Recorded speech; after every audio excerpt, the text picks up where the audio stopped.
எத்தனை பேர் பெண்ணா பிறந்ததுக்கு சந்தோஷப்படுறீங்க? அப்படியா? 2-3 பேர். எத்தனை பேர் இப்படி நினச்சிருக்கீங்க, சே நான் வந்து பெண்ணாக பிறந்துட்டேனே, ஒரு ஆம்பளையாக பிறந்திருக்க கூடாதா, ஒரு பையனாக பிறந்திருக்க கூடாதா அப்படின்னு எத்தனை பேர் திங்க் பண்ணியிருக்கீங்க? ஈவன் நான் கூட அப்படி நினச்சிருக்கேன். ஏன்னா ரொம்ப சுதந்திரமாக இருக்கலாம் அப்படின்னு நினச்சி பைக்லாம் ஓட்டலாம், கார்லாம் ஓட்டலாம். பெண்கள் அப்படின்னா அதெல்லாம் ஒன்றும் பண்ண முடியாது அப்படின்ற இதில் நான் வளர்ந்தேன்.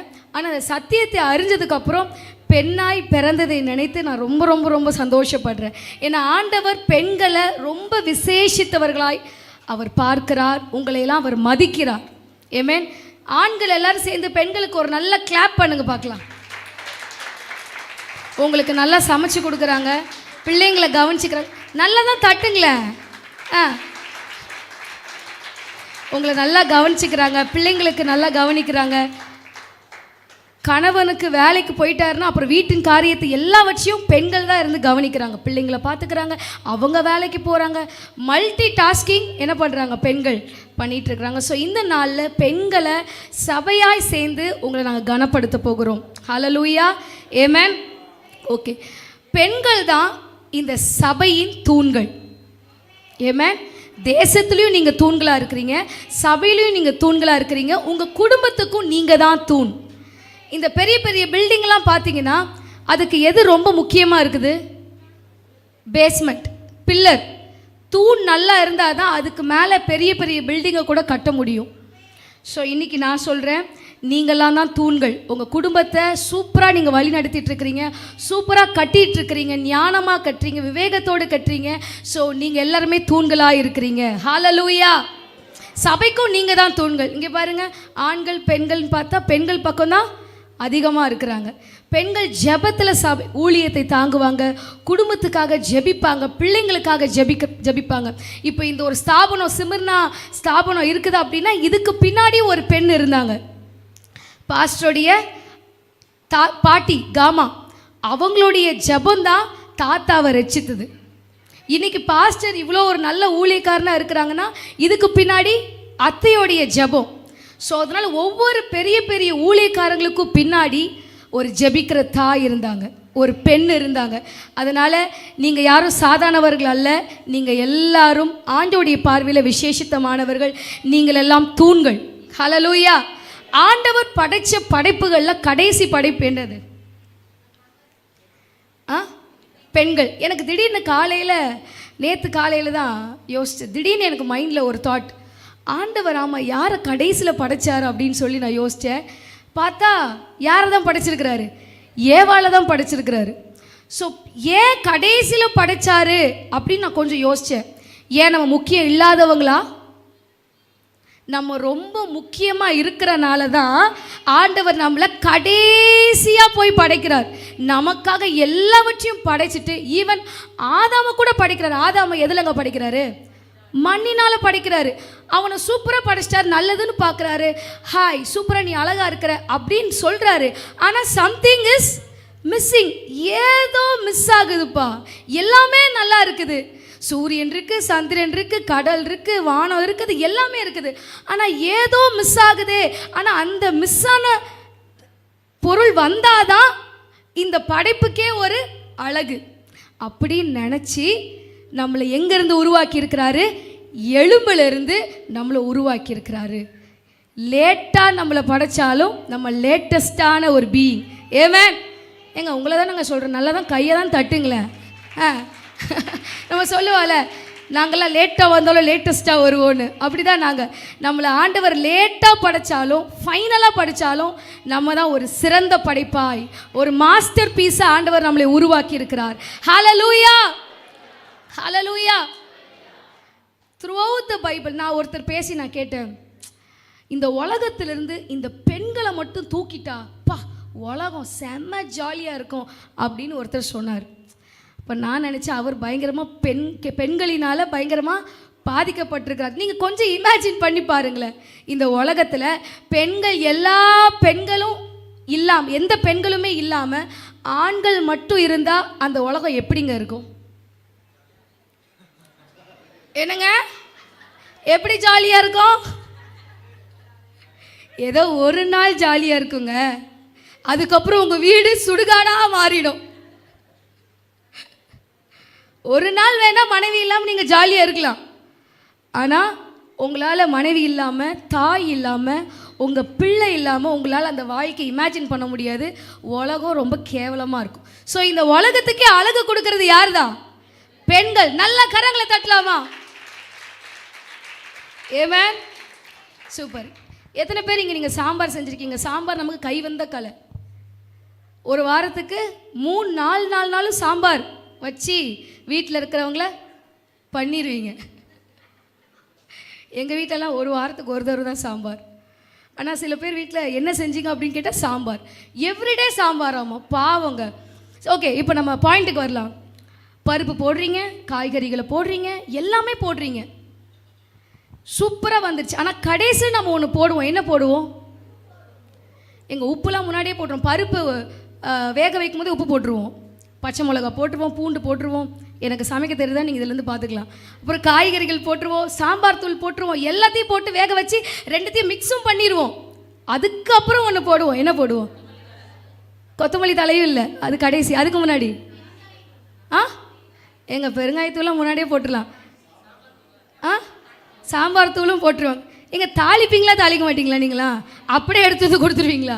கடைசியில் அந்த நெய், அந்த எண்ணெயை ஊற்றி கடுகு, சீரகம், சில்லி, அப்புறம் என்னது கருவேப்பிலை இதெல்லாம் போட்டு தாளிக்கும் போது அந்த சாம்பார் என்ன ஆகும்? கம கம கமன்னு ஒரு ஸ்மெல் வரும். செம்ம டேஸ்ட்டாக இருக்கும். தாளிக்காமல் யாராவது சாம்பார் சாப்பிட்ருக்கீங்களா? நல்லாவே இருக்காது. ஸோ அதுதான் ஒரு ஃபைனல் டச். கடைசியாக நம்ம போடுறது அந்த ஒரு டிஷ்ஷுக்கே ஒரு பெரிய சுவை கொடுக்குற மாதிரி.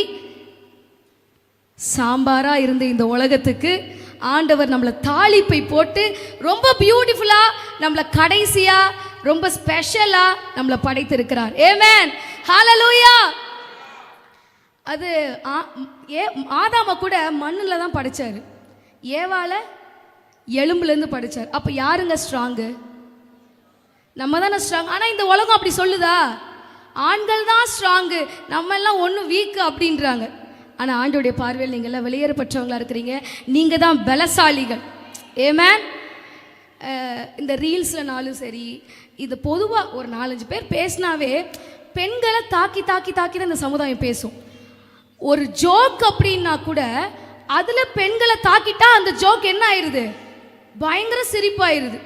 நானும் யோசிச்சேன், சில ஜோக்கெலாம் படிக்கும்போது ஏன்டா பெண்களை இப்படி இந்த சமுதாயம் தாக்கி தாக்கி தாக்கிடுது? இப்படிப்பட்ட சமுதாயத்தில் ஆண்டவர் உங்களை ரொம்ப வேல்யூ பண்ணுறார். உங்கள் ஃபீலிங்ஸுக்கு அவர் ரொம்ப ரொம்ப ரொம்ப ரொம்ப ரொம்ப அக்கறை உள்ளவராக இருக்கிறார். ஆமென். ஏன்னா ஆண்டவர் வாழ்ந்த நாட்களில் யூத கலாச்சாரத்தில், யூத காலத்தில் பெண்களுக்கு மதிப்பே கிடையாது. பெண்கள் வார்த்தைக்கு ஒரு மதிப்பே கிடையாது. ஆணாதிக்கம் இருந்த அந்த டைமில் இயேசு சில பெண்களை நோக்கி போகிறார். ஆனால் பொதுவாக யூத ரபீஸு, யூத கலாச்சாரத்தில் பெண்கள் கிட்ட யாரும் பேச மாட்டாங்க.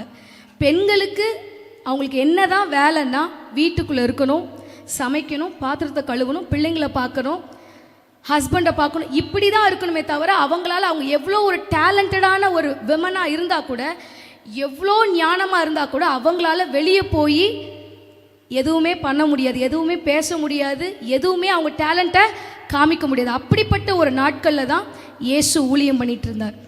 இந்த ஹிஸ்ட்ரியை படிக்கும்பொழுது தான் ஆண்டவர் பெண்களை எவ்வளோ அழகாக மதிக்கிறாரு, பெண்களுக்காக ஆண்டவர் எந்த அளவுக்கு இறங்கி வந்திருக்கிறாரு அப்படின்றத நான் பார்த்து நான் ரொம்ப பிரமிச்சு போனேன். ஆமென். ஏன்னா அந்த நீதிமன்றத்தில் பெண்களுக்கு வாய்ஸே கிடையாதம்மா. பெண்களை கூட்டிகிட்டு வந்து ஒரு கோர்ட்டில் போய் அவங்க ஏதாவது சாட்சி அப்படின்னு சொல்லி அவங்க சொன்னால் கூட அவங்களுடைய வார்த்தைக்கு மதிப்பே கிடையாது. அவங்க ஏதாவது ஒரு திருமணமோ இல்லை டிவோர்ஸ் பண்ணணும்னு நினச்சா கூட அது ஆண்களுடைய கையில் தான் இருக்குமே தவிர பெண்கள் ஒரு முடிவு எடுக்க முடியாது. ஸோ பெண்களுக்கு நீதிமன்றத்தில் வேல்யூவே கிடையாது. அதுவும் பெண்கள் ஒரு சாட்சி சொன்னாங்கன்னா அதை அந்த உலகம் மதிக்காது. ஆனால் யார்கிட்ட ஆண்டவர் முதலாவது உயிர் தெழுந்ததுக்கு அப்புறம் ஆண்டவர் யாரை மீட் பண்ணுறாரு? மகதலேனா மரியாள். இவங்க தான் போய் எல்லாருக்கும் சாட்சி சொல்கிறாங்க. எங்கெங்கெல்லாம் இந்த சமுதாயம் பெண்களை இழிவுபடுத்தி வச்சிருந்தோ, பெண்களை மதிக்காமல் இருந்ததோ, அந்தந்த ஏரியாலலாம் போய் ஆண்டவர் பெண்களை மேலே தூக்கி நிறுத்தினார். ஆமென். உயிர்த்தெழுந்ததுக்கு அப்புறம் சீஷர்கள் கிட்ட போயிருக்கலாம்ல, அவர் கூட ஒரு 12 பேர் இருந்தாங்களா, அவங்க கிட்ட போய் ஃபர்ஸ்ட் டைமா நான் வந்து உயிரோடு எழும்பிட்டேன் அப்படின்னு சொல்லலாம்ல.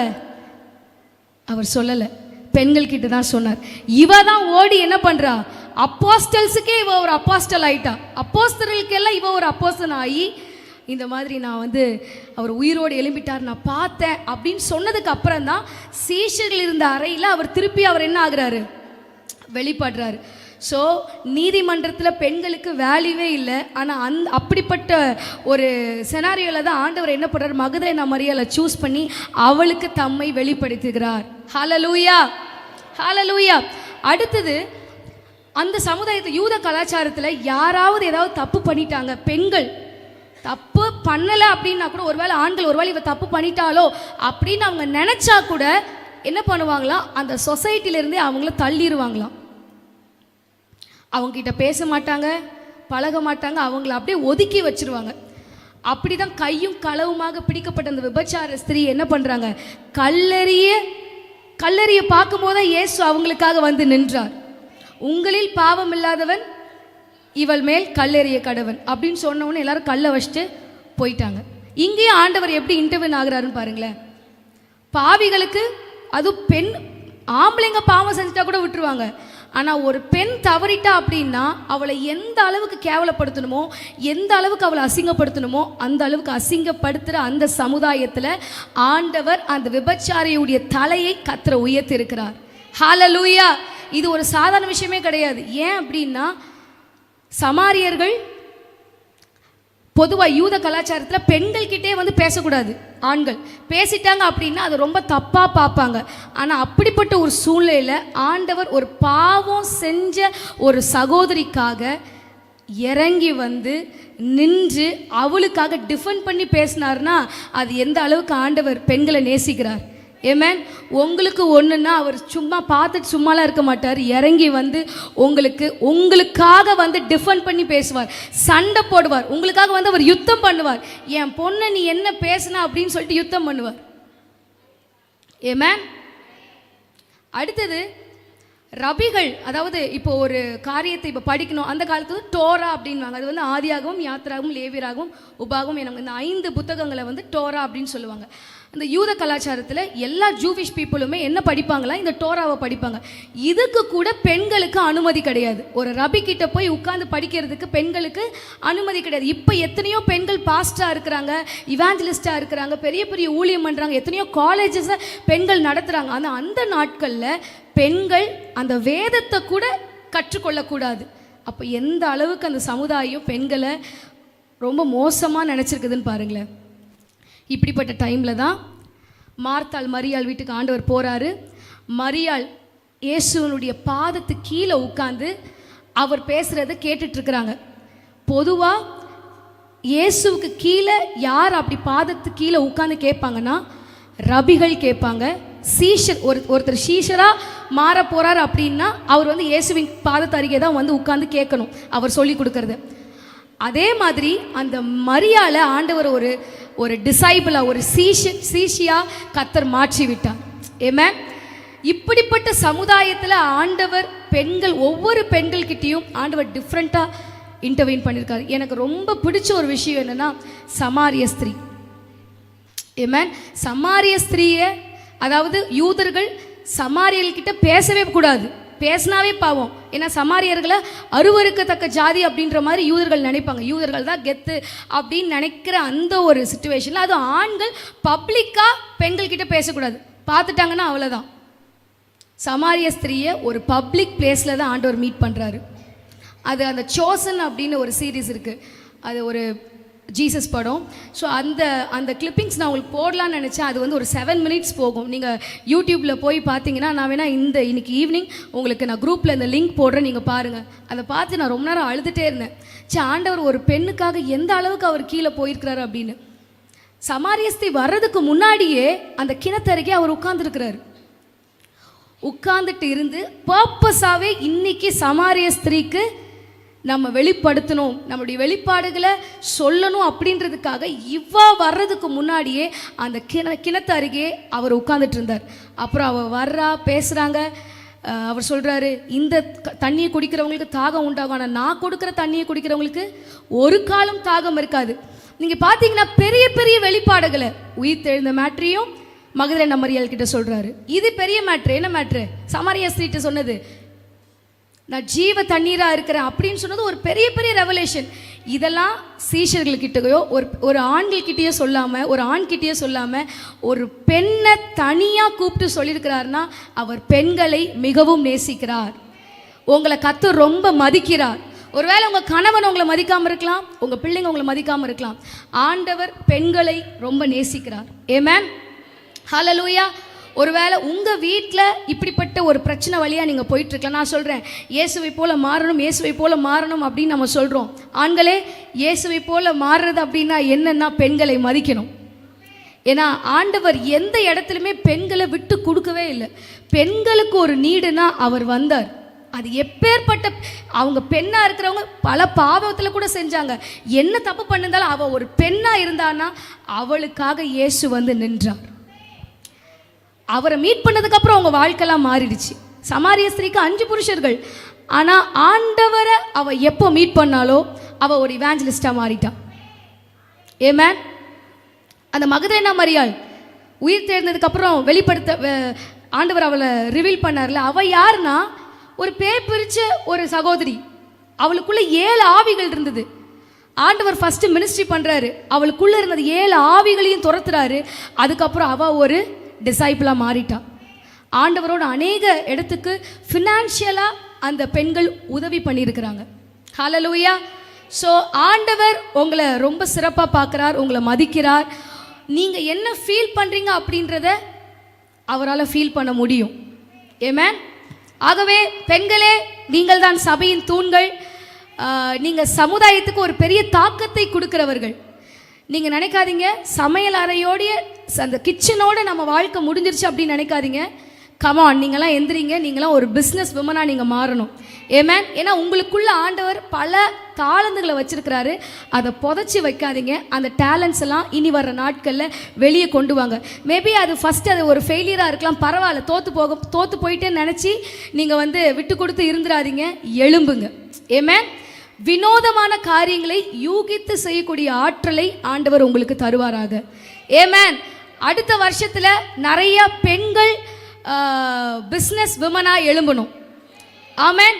எத்தனை பேருக்கு பிஸ்னஸ் பண்ணணும்னு ஆசை? உங்களால் முடியுங்க. ஆண்களால் பிஸ்னஸ் மட்டும்தான் பண்ண முடியும். ஆனால் உங்களால் சமைக்கவும் முடியும், பிஸ்னஸும் பண்ண முடியும், குடும்பத்தையும் பார்த்துக்க முடியும், சபைக்கும் வர முடியும், ஊழியத்தையும் செய்ய முடியும். ஸோ அந்த அளவுக்கு உங்களுக்கு பொட்டென்ஷியல் பெண்களுக்கு கர்த்தர் வைத்திருக்கிறார். ஸோ அதனால் பெண்களே, சபையாக சேர்ந்து உங்கள் எல்லாத்தையும் நாங்கள் ஹானர் பண்ணுறோம். நல்ல கரங்களை தட்டலாமா?